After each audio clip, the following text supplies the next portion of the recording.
Ako si Kamaestro. Ibabahagi ko sa inyo ang isang kwento. Hango sa totoong buhay, simulan na natin. Walang eksaktong taon. Probinsya ng Siquijor. Nang mga panong ito, kasalukuyang nag-aaral sa lihim na karunungan itong si Rodrigo sa ilalim ng pagtuturo at gabay ng sariling ama. Bagaman nagsisimula pa lang sa larangan, marami nang natutunan ang binata. Nagpakita na ng kakaibang kahusayan sa larangan ng panggagamot gamit ang mga dasal. 18 taong gulang si Rodrigo nang magtagumpay na gamutin ang pinakaunang pasyente. Ito ay nang minsang mabati ng engkanto ang kapatid ng kanyang ama. Kung sinunod mo lang sana ang sinabi ko sa iyo, Benjo, hindi ka magkakaganyan. Itigil nyo na ang pamumutol ng puno sa guba. Wika ng ama ni Rodrigo na itago na lang natin sa pangalang Mang Usteng. Wala naman kasi kung ibang pagkakakitaan, Badong. Kaysa naman magutom yung pamilya ko. Mas pipiliin kong isugal ang buhay ko kaysa wala silang makain. Tugon ni Benjo. Maya-maya ay dumating si Rodrigo. Dala ang mga gamit na ipinakuha ng matanda. Mabuti naman nandito ka na, Rodrigo. Sige na, simulan mo na ang panggagamot. Wika ng matanda. Napatingin sa kanya si Rodrigo. Nagtataka ang binata sa sinabi ng ama. Ano po, tay? Tama po ba yung narinig ko? Bakit ako? Tanong ni Rodrigo. Bakit hindi? Hindi ba ito ang dahilan kung bakit ka nag-aaral ng lihim na karunungan? Para saan ang pag-aaral kung hindi mo susubukan? Tugon ni Mang Usteng. Nagdadalawang isip si Rodrigo dahil alam nito sa sarili na kulang pa ang kaalaman. Sigurado po ba kayo, tay? Ano po kasi, hindi pa ako handa eh. At saka, Ako ang makakapagsabi kung handa ka o hindi. Kaya bilisan mo na. Kanina pa nag-aantay ang tiyuhin mo. Ito ang tatandaan mo, anak. Sa panggagamot, oras ang kailangan. Bawat segundo ay mahalaga. Tugon ni Mang Usteng. Dali-dali namang hinanda ni Rodrigo ang sarili. Sinimula ng binata ang panggagamot. Humanga ang tiyuhin sa ipinakitang kahusayan ng binata. Tignan mo nga naman, oo. Talagang namana mo yung husay ni Manong Usteng, ah.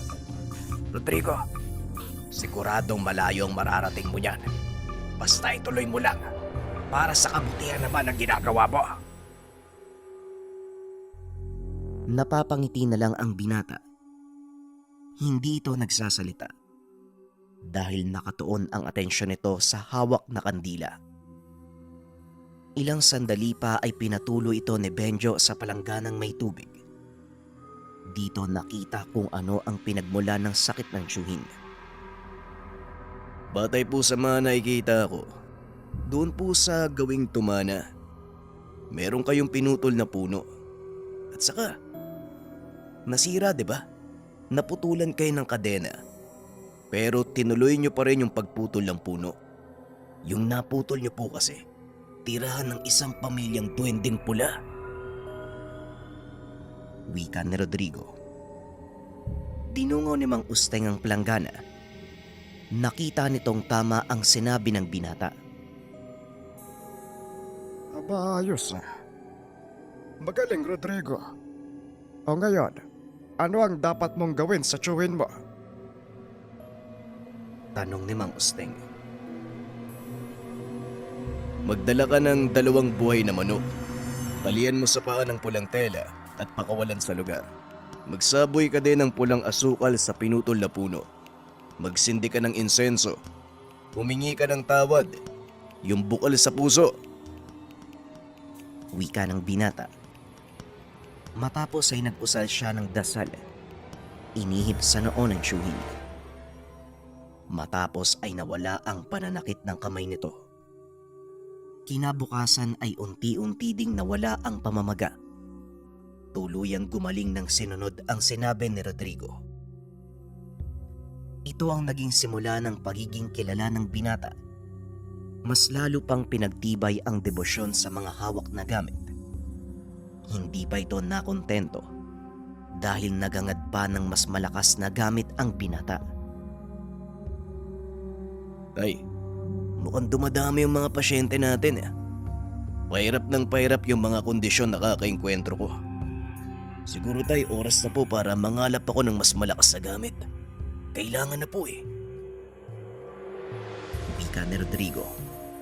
Nang minsang mag-usap sila ng ama. Kakatapos lang gamutin ng binata ang pasyenteng biktima ng kulam. Tama ka nga eh. Napansin kong medyo nahirapan ka kanina. At sa palagay ko din, napapanahon na nga. Maghanap ka ng malakas na gamit. May irerekomenda kong tao na maaari mong lapitan. Kaso nga lang ha, malayong bahagi ng probinsya ang tahanan niya. Tugon ni Mang Usteng. Tumatanda na ito at alam niyang balang araw, hindi nakakayanin ang malakasang panggagamot. Lalo pat parami ng parami ang banta sa kanila dahil sa pagtanggap ni Rodrigo ng mga nakulam at naparang. Hindi po ako magdadalawang isip tay kung para po ito sa ikabubuti ng nakararami. Handa po ako magsakripisyo. Bukas sa bukas, lalakad po ako. Wika ni Rodrigo. Kinabukasan ay maagang umalis ang binata. Kasama ang kaibigan na itago na lang natin sa pangalang June. Sino ba yung pupuntahan natin sa kabilang dako? Ang alam ko, delikado dun eh. Sigurado ka, pre? Tanong ni June. Oo pare, kailangan kasi. At saka, wala ka bang tiwala sa akin? At isa pa, kilala ni tata yung pupuntahan. Kaya huwag ka masyadong mag-alala. Tugon ni Rodrigo. Mahigit 2 oras ang biyahe papunta sa lugar. Napansin ng binatang mabundok na ang tinatahak nilang daanan. Hindi lang nito pinapalata, ngunit kinakabahan din siya ng mga oras na yun. Ilang sandali pa ay huminto na ang bus. Narating na ng 2 ang kanilang pupuntahan. Nandito na tayo? Oh, saan naman banda dito yung pupuntahan natin? Tanong ni June. Medyo malayo pa dito eh. Ang sabi ni tatay, kilala daw siya sa bayang to. Kaya maghanap muna tayo ng makakainan at medyo nagugutom na din ako. Doon na rin tayo magtanong-tanong. Pumasok ang 2 sa isang kainan. Medyo marami ang tao sa lugar at karamihan sa mga ito. Mga driver na bumabiyahe sa lugar at iba pang mga tendero ng produkto. Mamili ka na ng uulamin natin pare ha. Ako na yung hahanap ng maupuan. Wika ni Rodrigo. Nag-ikot ito sa loob ng kainan. Nakakita ng mesa. Kaso nga lang, may isang matandang nakaupo. Nilapitan nito ni Rodrigo. Nakiusap kung pwede silang makiupo ng kaibigan. Walang problema. Ako lang naman mag-isa dito. Tugon ng matanda. Maya-maya ay dumating si June. Dala ang kanilang pagkain. Ayos. O ito, pre, oh. Kain na. Wika ni June. Napansin ni Rodrigo na tila nangihina ang matanda. Nakapako ang tingin sa dalang pagkain ng kaibigan. Tang, kumain na po ba kayo? Tanong ng binata. Napayuko na lang ito sabay ilig. Kagad namang inutusan ni Rodrigo ang kaibigan na kumuha pa ng isang plato ng pagkain para sa matanda. Nako, wag na. Nakakaya naman. At isa pa, baka magalit ang may-ari. Bawal kasing kumain ng mga kagaya ko dito. Hindi lang ako napansin dahil maraming tao. Wika ng matanda. Hindi po kayo papalabasin yan. Ako pong bahala sa inyo. Tugon ng binata. At habang kumakain nilapitan sila ng isang lalaki, walang pagdadalawang isip na sinita ang matanda. Ilang beses ko bang sasabihin sa'yo, Tandang Hiner, na hindi ka pwedeng tumambay dito? Ang kulit mo rin, no? Talagang kumain ka pa. Narende si Rodrigo sa sinabi ng lalaki. Kaya naman tumayo ito at kinumpronta. Sandali lang naman po. Hindi naman nata na pagsalitaan nyo ng ganyan yung kasama ko. At isa pa, babayaran naman namin yung kinain niya. Ano bang problema? Wika ng binata. Napangiti ang lalaki at umiling. Sino ka naman, ha? Yabang nito. Tanong ng lalaki. Hindi mo ba nakikita? Kumakain kami sa karinderya. Nagbabayad kami. Kaya siguro naman, alam mo ang kalakaran. Tugon ni Rodrigo. Medyo naiirata na ito. Dahil tila ayaw paawat ng lalaki. Hinila pa nito ang kamay ng matanda upang itayo. Hinawakan ng binata ang kamay nito. Nagulat ang lalaki dahil napakaigpit ng kapit ni Rodrigo. Hindi mo alam kung sino yung binabangga mo, bata, ah. Dayo ka dito, no? Tugon ng lalaki. At dahil mainit na ang ulo ni Rodrigo, pinatulan niya ito. Hoy, wala akong pakialam kung sino ka. At kung hindi mo titigilan yung matanda, sasamain ka sa akin. Sa pagkakataong iyon, binitawan ng lalaki ang kamay ng matanda at naglakad palabas. O talagang gusto mong masaktan, ha? O sige, dun tayo sa labas. Ayoko makasira dito, eh. Kagad namang sumunod si Rodrigo, ngunit hinawakan ng matanda ang kanyang kamay. Nako, iho, wag mo na siyang patulan. Mapapahamak ka lang. Napakarami ng alipores ng taong yan. Wika ng matanda. Huwag po kayo mag-alala, tatang. Ako po ang bahala. Ayoko lang po na may inaapi sa harapan ko eh. Ayoko sa lahat, yung mayayabang na tao.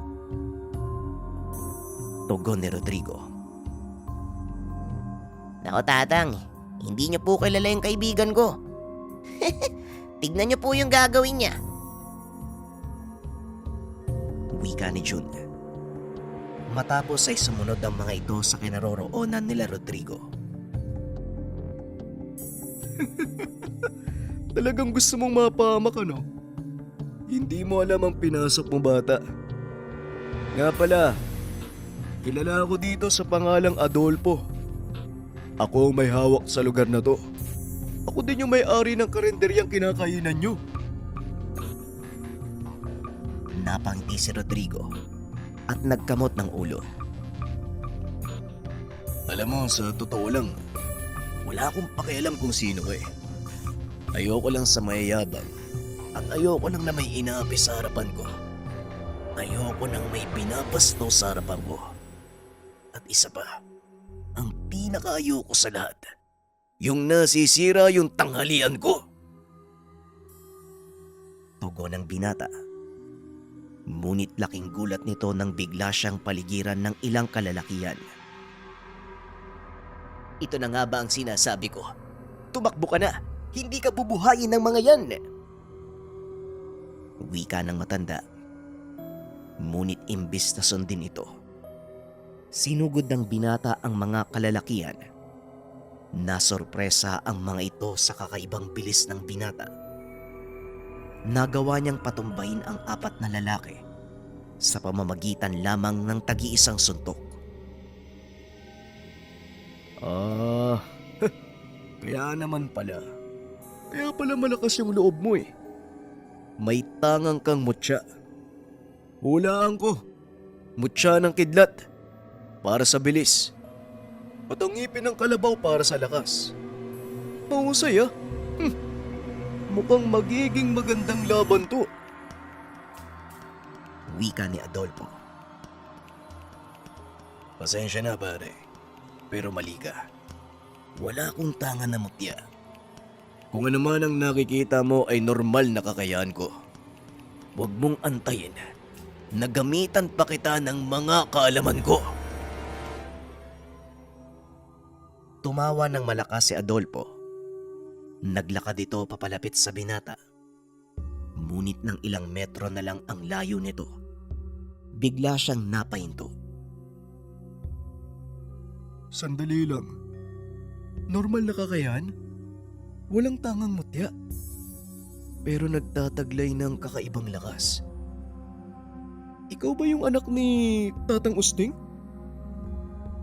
Tanong ni Adolfo. Oo, tama ka. Ako nga. Eh ano naman ngayon? Tugon ni Rodrigo. Naku, pasensya na. Hindi tayo dapat naglalaban eh. Hindi kita kagad nakilala. Ako si Adolfo, yung kaibigan ng tatay mo. Wika ni Adolfo. Nung una ay hindi pa naniwala si Rodrigo. Ngunit nang ipakita nito ang medalyong suot, kagad itong nakilala ng binata. Yan nga yun ah. Yan yung medalyon ng tatay ko. At sabi niya sa akin, kung sino man ang may suot yan, yun ang pagkakakilanlan ng taong pinapahanap niya. Tugon ni Rodrigo. Nilingon niya si Jun. Nagtataka ito dahil wala na yung matandang kasama nila. Wala na eh. Umalis na si Tatang. Di ko din namalayan. Wika ni Jun. Hindi kayo dapat nagtitiwala sa taong yun. Marami na siyang nabiktima dito. At yun ang dahilan kung bakit ko siya pinapalabas sa kainan. Halika kayo. At tuloy niyo yung pananghalian niyo. Doon tayo mag-usap sa loob. Pagkapasok sa loob, pinaliwanag ni Rodrigo ang dahilan ng pagpunta. Sa totoo lang po, medyo nangihina na kasi si tatay eh. Bilang kapalit niya, kailangan ko magpalakas. Kaya isinugo niya ako dito. Sa totoo lang, hindi ko alam kung anong daratnan ko eh. Pero malaki ang tiwala ko sa tatay ko. Kaya naman po hindi ako nagdalawang isip na sundin siya. Kailangan ko po talaga ng malakas na tangan eh. Gagamitin ko po para makatulong sa iba. Wika ni Rodrigo. Huwag kang mag-alala, wala tayong problema dyan. Hindi ka nagkamali ng lugar na pinuntahan. Dito kami nangangalap ng iyong ama. Nung bata pa ako, kung hindi mo na itatanong ha, ang yumao kong tatay ang pinakamalakas na antingero sa lugar na to. Tugon ni Adolfo. Bigla namang naisingit ni Jun ang tungkol sa matanda. Pwede makisingit?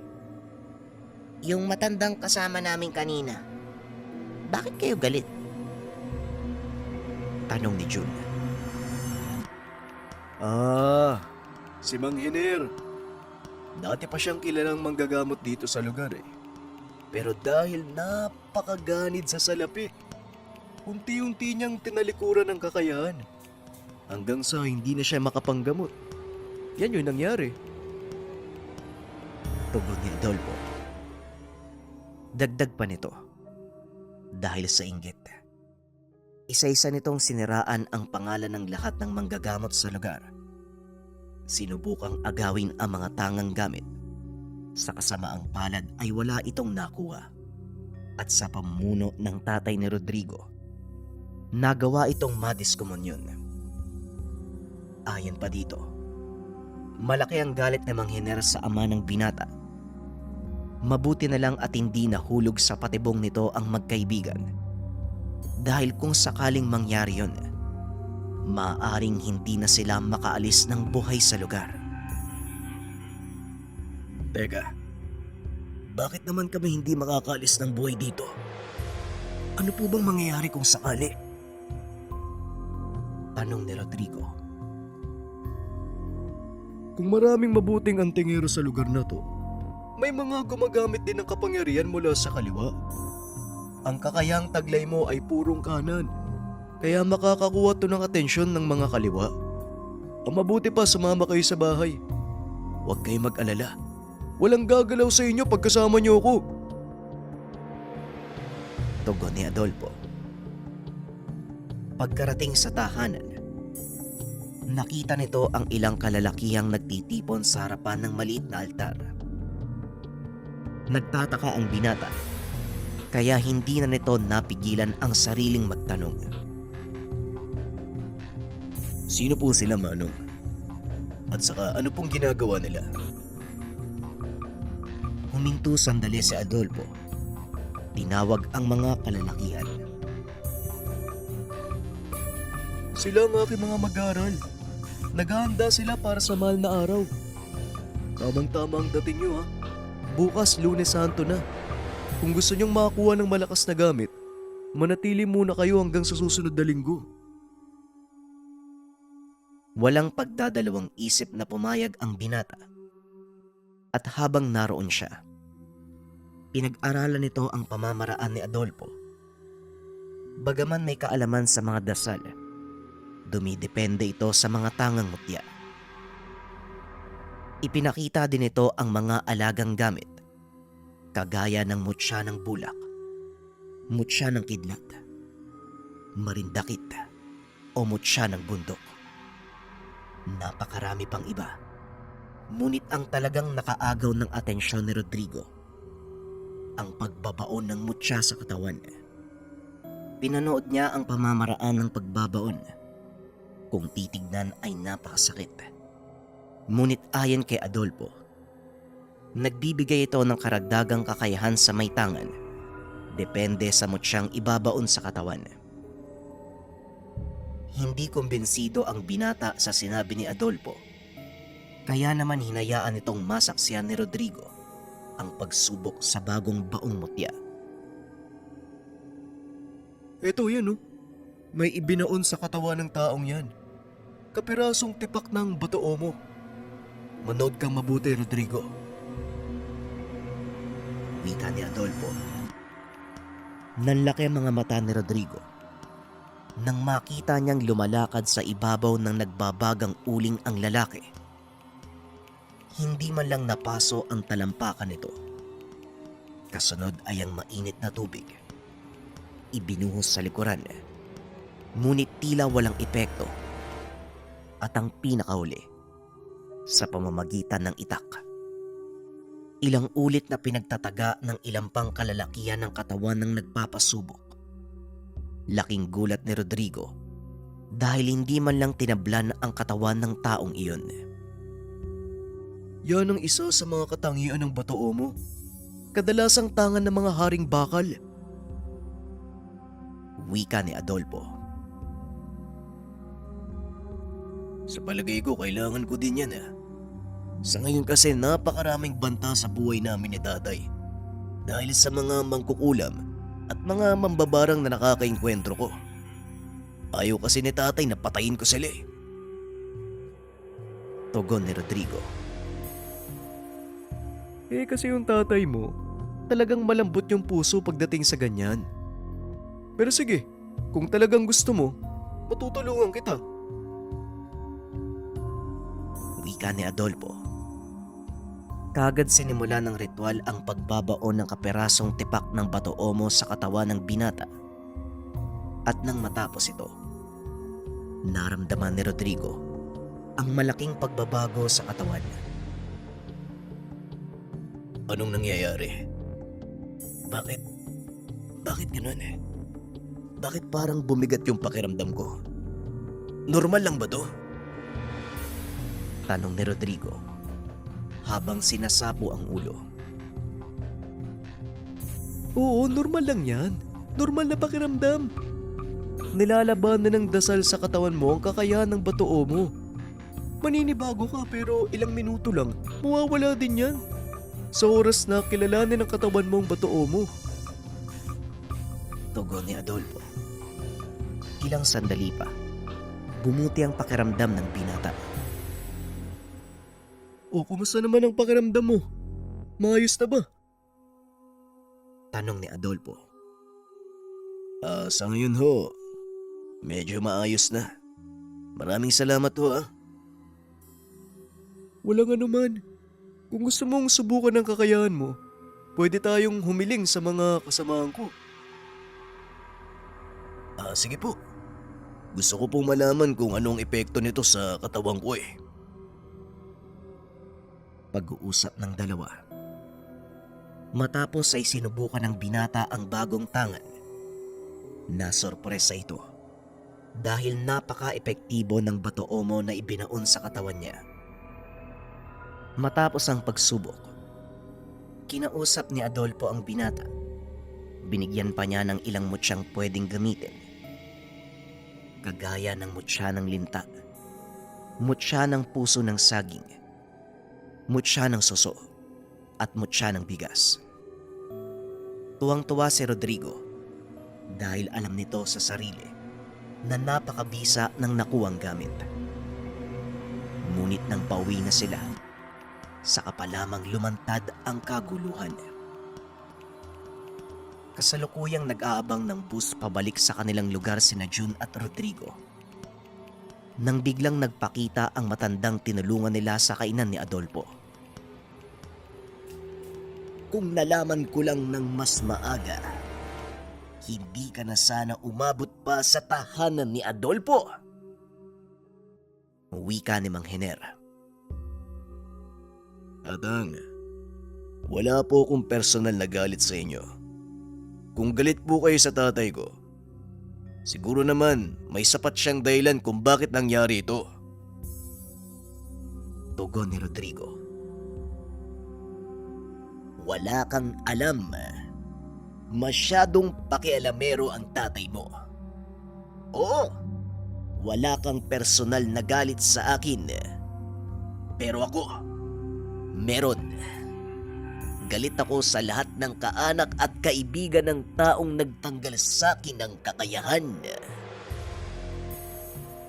Wika ni Mang Hener. Sabay senyas. Naglabasan ang ilang kalalakian. Walang pang itaas na saplot. Tadtad ng mga tattoo ang katawan. May mga nakasabit ding medalyon sa leeg ng mga ito. Kagaya ng sinabi ko, Tatang, wala akong personal na galit sa inyo. Pero kung talagang mapilit kayo at masasaktan kami ng kaibigan ko, wala akong magagawa kung hindi ang lumaban. Huwag niyo lang sana akong sisisihin sa mangyayari. Tugon ni Rodrigo. Hindi nito lubos na maisip na napakarami palang nagtatangan ng mga agimat sa lugar. Ang buong akala niya, dahil sa modernong panahon, unti-unti nang naglaho ang ganitong paniniwala.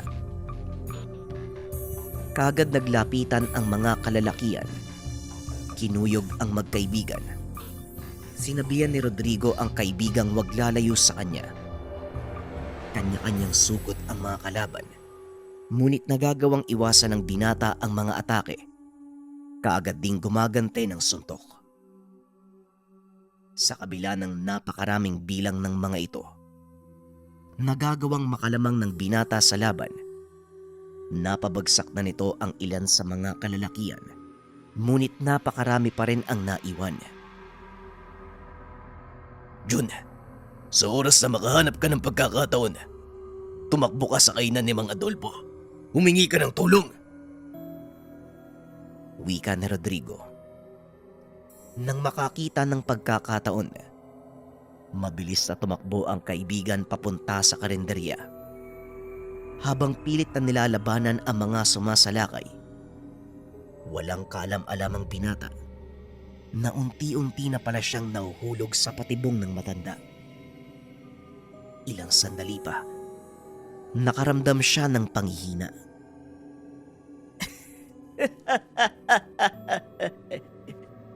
Nararamdaman mo na ba ang epekto ng lasong dasal na ibinato ko sa iyo? Huwag kang mag-alala.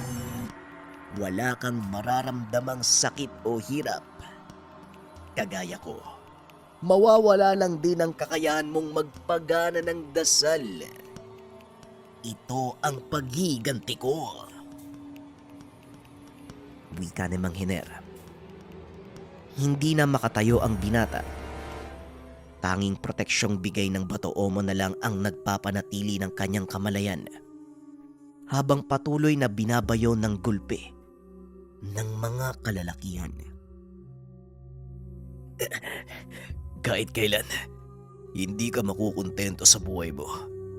Kahit mapatay mo pa ako, hindi mo mapapakinabangan ng makukuha mong kapangyarihan mula sa akin. Tugon ni Rodrigo. Hanggang sa tuluyang bumagsak ang katawan nito. Nakadapa na sa lupa si Rodrigo.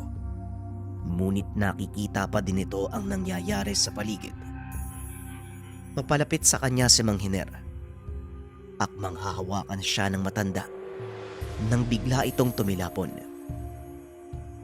Naramdaman na lang ng binatang may kung sinong umakay sa kanya patayo. Hindi to ang oras para matulog. Uy! Rodrigo, kailangan mong tapusin yung laban. Wika ni Adolfo. Sabay bulong ng dasal sa tenga ng binata. Laking gulat ni Rodrigo dahil unti-unting nanumbalik ang lakas ng katawan. Maraming salamat, Mang Adolfo. Huwag kang mag-alala. Tatapusin ko ang labang ito. Hindi para sa akin, kung hindi para kay Mang Hiner. Tugon ng binata. Sabay lakad papunta sa kinakatayuan ni Mang Hiner. Isa-isang naglabasan ang mga kasama ni Adolfo upang harapin ang tauhan ng matanda.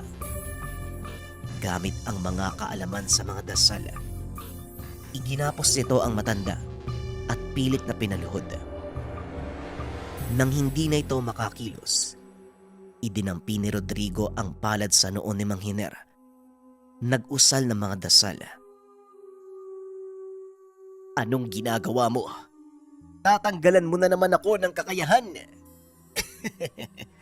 Pasensya na, pero hindi ako titigil. Hindi lang kita tatanggalan ng kakayahan. Maging ang alaala mo, makakalimutan mo ang lahat. Simula nang matuto ka sa lihim na karunungan, hanggang sa araw na ito.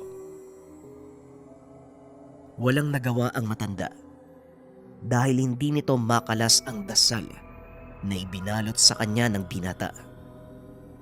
Hanggang sa tuluyang natapos ni Rodrigo ang orasyon. Sa isang ihip, nawalan ng malay si Mang Hiner. Biglang kumalma ang paligid. Nagsipagpulasan din ang mga tauhan ng matanda. Nakainga ng maluwag si Adolfo dahil alam nito na tapos na ang kaguluhan. Tuluyan nang natuldukan ang pagigante ni Mang Hiner. Hindi lubusang akalain ni Rodrigo na mararanasan niya ang ganitong pangyayari. Ngunit kahit papano, natuto siya ng mahalagang aral. Walang maidudulot na maganda ang pagigante. Matapos ang kaganapan, umuwi ang binata sa kanyang ama. Ikwenento ang nangyari. Hindi ito makapaniwalang nagawa iyon ni Mang Hiner dahil ang buong akala niya patay na ito. Ngunit sa kabila ng masamang karanasan, masaya si Rodrigo dahil alam niya sa sarili na hindi siya nag-iisa. Napakarami niyang kagaya na nag-aaral ng lihim na karunungan. minsan niyang napatunayan ang bagay na ito nang mapunta siya sa baryo ng mga antingero. Ang kwentong ito ay hango sa totoong buhay. Mula ito sa isa nating kabayan na itago na lang natin sa pangalang Elmo. Walang eksaktong taon. Barusbos. Anak, oy. Saan ka na naman ba pupunta? Oy, Neba. Alam mo ba to? Etong anak mo aalis na naman, no? Wika ni Tatay Tiban. Oo, Tiban. Nung nakaraang linggo pa yan nagpaalam sa akin eh. May gaganapin daw na jamboree sa Conception. Lahat ng mga Boy Scout, pupunta daw doon. Alam mo na, kailangan nila ng magandang lugar para sa pagtitipon.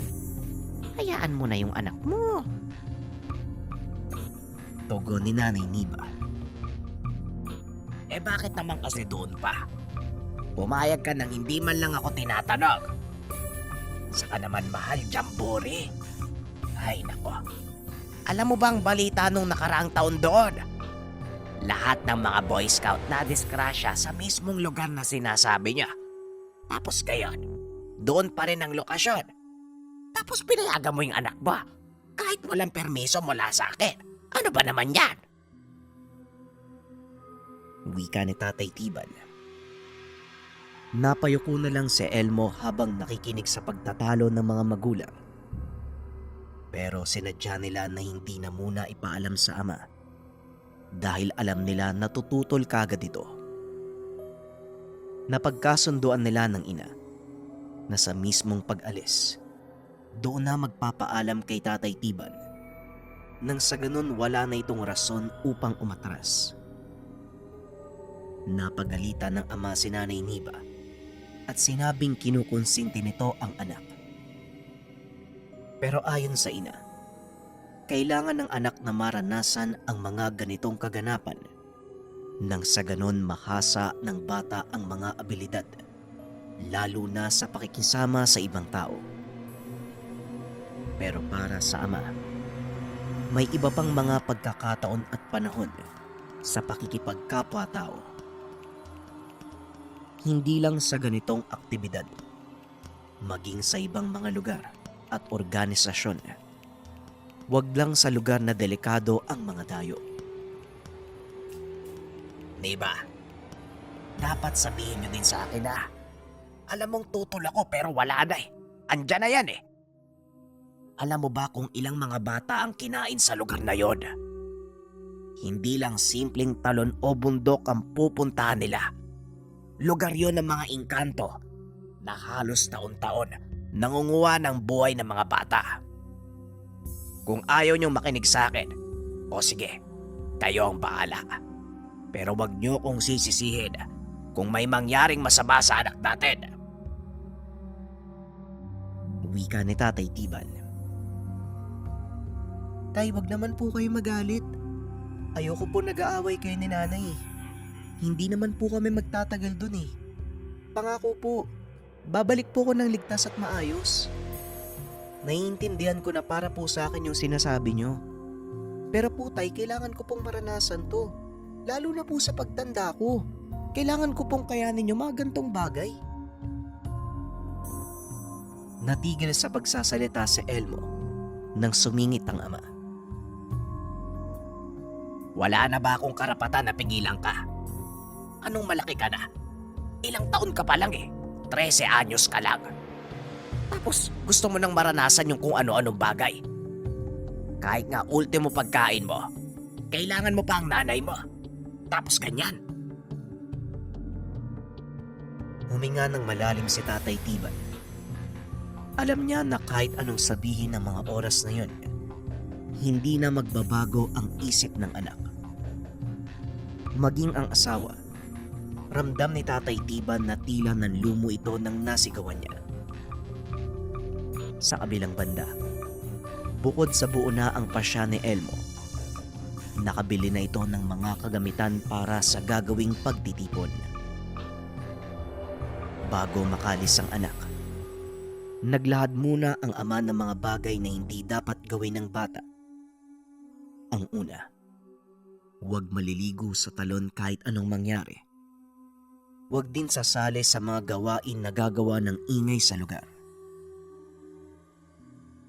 Kung susundin niya ni Elmo, paano siya makikiisa? Parang ganun din eh. Sumama siya, pero parang hindi din siya kasama. Wika ni Nanay Niba. Ayos lang po, Nay. Tatandaan ko po yun, Tay, para pumapanatag ka. Alam ko naman po na para sa kapakanan ko lang po yung sinasabi niyo eh. Tugon ni Elmo. Hanggang sa makarating ang kaibigan. Nakabihis na ito. Dumaan lang doon para sunduin siya. Nakatitig lang ang ama habang papalabas ang anak. Baka sa mukha ng bata na masaya ito. Bukod sa mga aktibidad, may sariling plano sa Elmo na gagawin na hindi naman lingid sa kaalaman ng mga magulang. Hoy mga bata, Elmo ha, ang bili ng tatay mo. Anak, wala kami doon para bantayan ka ha. Nga pala, may ibibigay ako sa inyo. Eto, panyo ng birhen, pang protection, hindi lang pampuna sa pawis. Wika ni Nanay Niba. Maraming salamat po, Nay ha. Saan niyo po ito nabili? Ang ganda naman po. May nakaburdang imahe ng birhen? Ano pong ibig sabihin nito? Tay, pangako po. Sasama po ako, pero susundin ko po lahat ng sinabi niyo. Pangako ko po yan. Wika ni Elmo. Wala na ako magagawa. Basta umuwi ka ng ligtas. Sundin mo ang lahat ng bilin ko at mag-iingat ka. Sige na, naghihintay na ang kaibigan mo. Dalian mo na. Wika ni Tatay Tiban. Ngumiti si Elmo. Umalik na sa mga magulang bilang pagpapaalam. Habang papalayo ang bata, napabigkas si Nanay Niba ng simpleng dasal para sa maayos na biyahe ng anak. Bago tuluyang makapunta sa lugar, marami pang mga bata ang sinundo. Halos puno na ang mga jeepney narkila ng mga namamahala sa Jamboree. Ilang paaralan din ang nakilahok sa aktibidad. Ilang oras ang naging biyahe bago nila narating ang lugar na pagdarausan ng pagtitipon. Tuwang-tuwa naman ang lahat. Napakaganda ng lokasyong pinaglagyan ng mga papag at mga bahay para sa 3 araw na pananatili sa lugar. Bago magtanghalian, inipon ng mga lider ang bawat bata. Naglatag ang mga ito ng mga gagawin at mga hindi dapat gawin. O mga bata, makinig kayo sa sasabihin ni Mang Pedring ha. Siya ang nakatoka sa hanay natin. Lahat ng sasabihin niya, pakinggan nyo ha, para maiwasan natin na magkaroon ng problema. Wika ni Teacher Ann. Mga bata, una sa lahat, hindi kayo pwedeng lumabas sa mga nakalagay na harang. Kada lugar na makakakita kayo ng dilaw na watawat, ang ibig sabihin hindi kayo pwedeng lumampas. At syempre, hindi kayo pwedeng pumitas ng kahit anong halaman sa lugar para maiwasan ang problema. Magtatanong muna kayo sa akin na, o hindi kaya kay Teacher Ann, bago kayo gumawa ng kahit anong bagay. Wika ni Mang Pedring. Sumang-ayon ang mga bata, maliban sa kaibigan ni Elmo na si Jerry. Para itong may diferensya sa pagsasalita.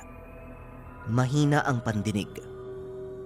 Ganun pa man, nakikitawa ito kapag may nakikita na masaya sa mga kasama. Sa kabilang banda, tila wala itong naintindihan sa lahat ng sinabing alituntunin ng matanda. Ramdam ito ni Elmo, lalo pat napansin niya na iba ang ginagawa ng kaibigan. Naging alerto naman si Elmo sa pagbabantay kay Jerry dahil baka merong masamang mangyari sa kaibigan. Sa kasamaang palad, kahit anong paliwanag na ang ginawa ni Elmo, ayaw siyang pakinggan. Tinatakpan pa nito ang tenga. Tumatawa na tila ng aasar pa. Pero hindi naman ito pinatulan ni Elmo. Bagkus niyaya na lang na tumulong sa mga gawain.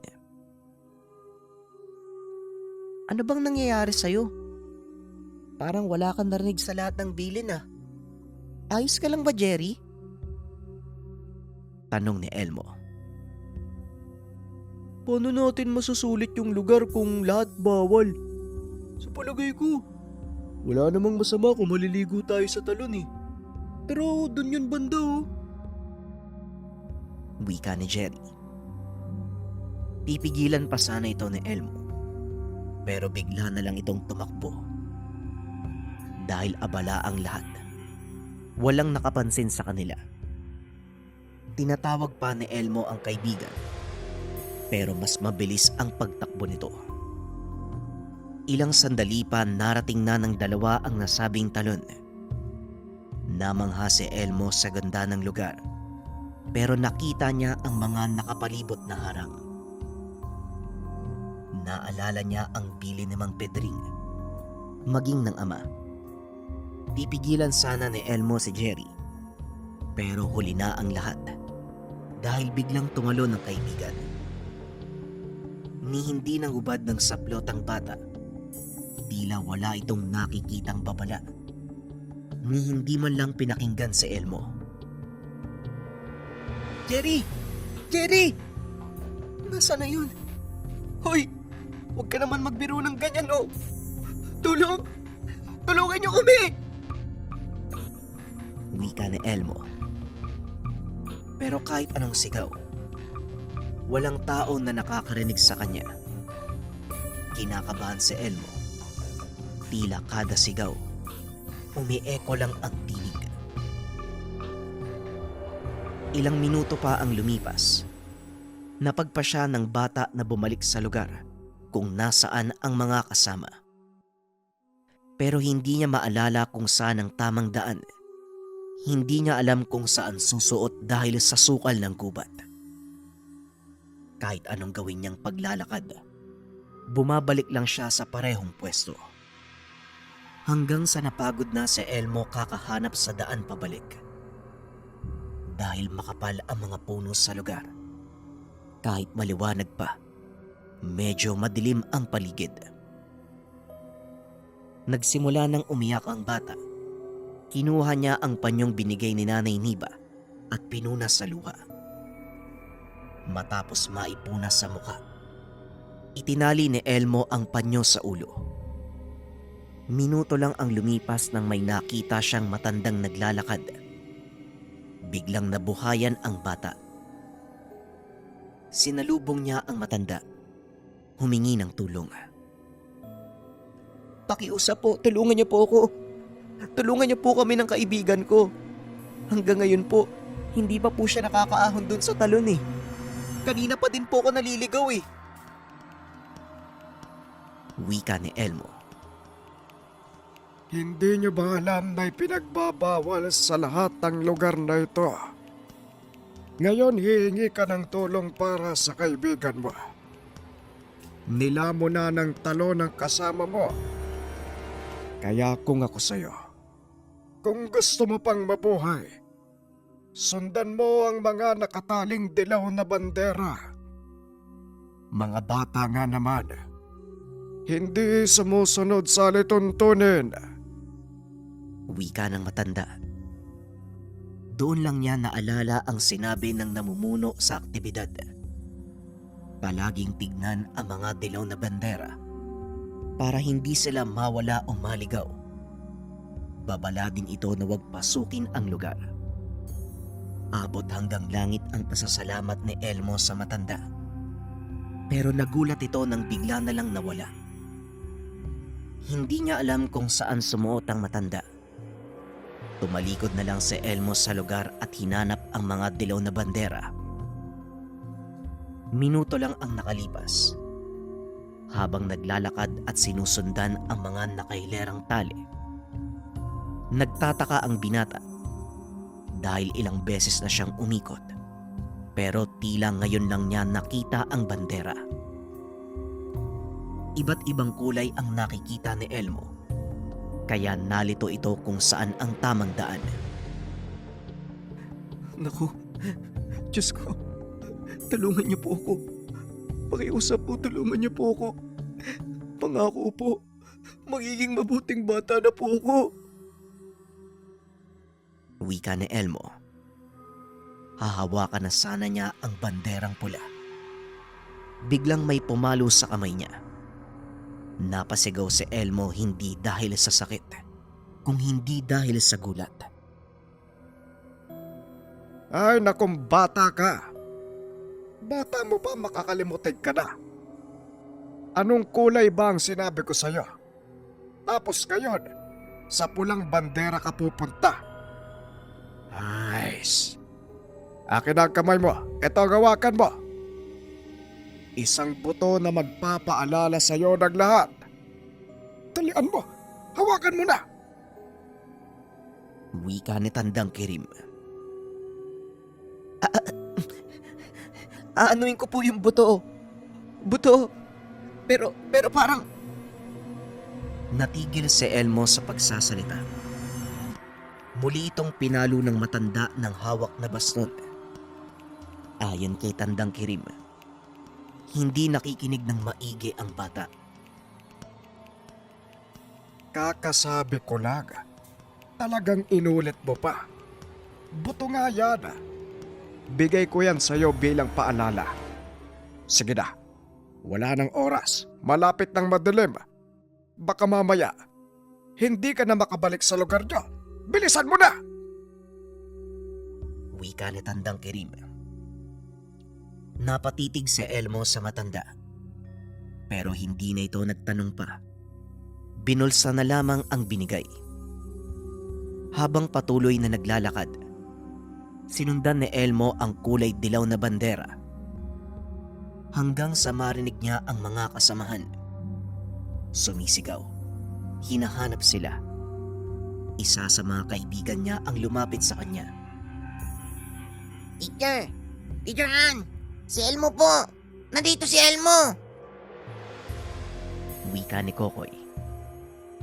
Inakbayan siya ng kaibigan. Inalalayan papunta sa iba pang mga kasama. Doon palang nakaramdam ng kakaibang pagod si Elmo.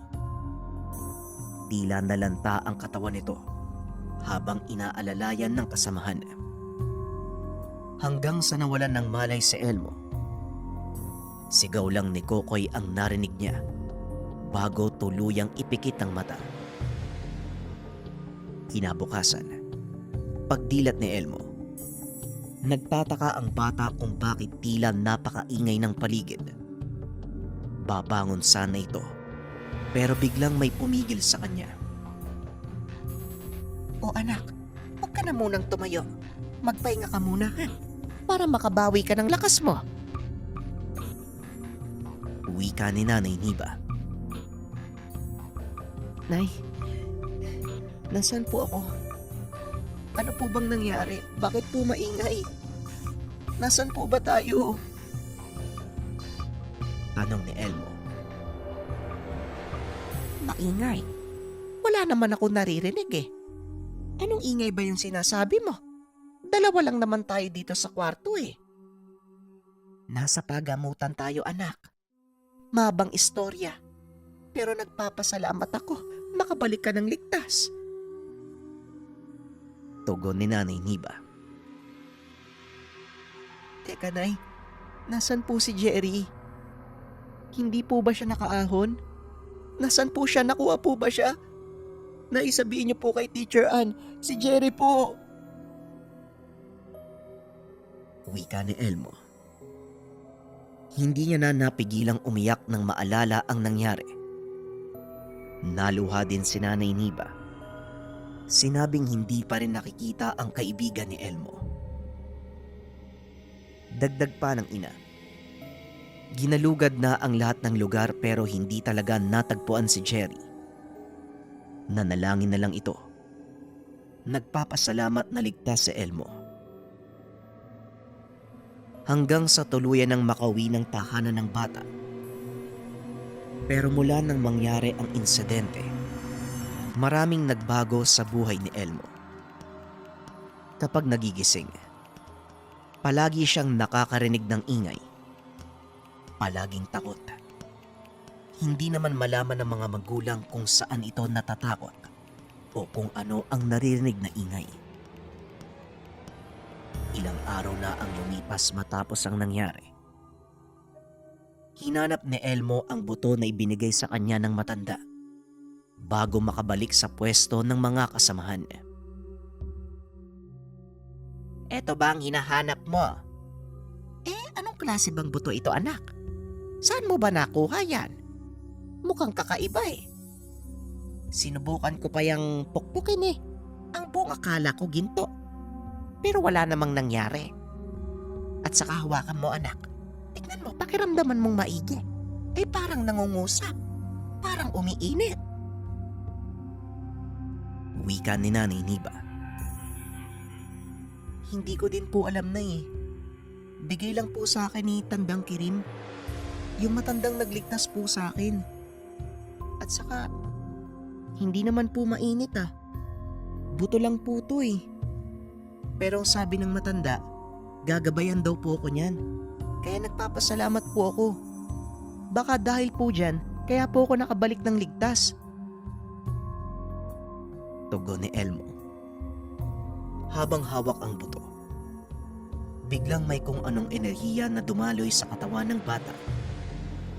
Kinilabutan siya, pero ayaw niya itong ipahalata sa ina. Ang buong akala niya doon matatapos ang lahat. Pero hindi.